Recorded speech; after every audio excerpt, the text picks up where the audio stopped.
The mine-use mixer is primarily used for underground concrete mixing operations. It significantly reduces labor intensity for workers and helps achieve workforce reduction while improving operational efficiency.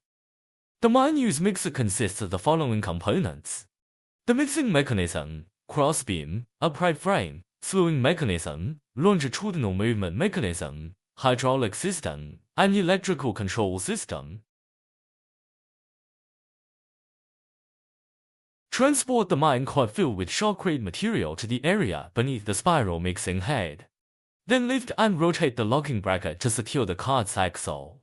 Operate the control buttons to activate the transverse movement mechanism, moving the mixing head to the center of the mine cart. Then, the lifting mechanism slowly lowers the head. At this stage, the spiral mixing head gradually enters the bottom of the shotcrete material, rotates to mix it thoroughly, and the cart's moving speed can be adjusted as needed. Simultaneously, operate the control buttons to move the mixing head sideways.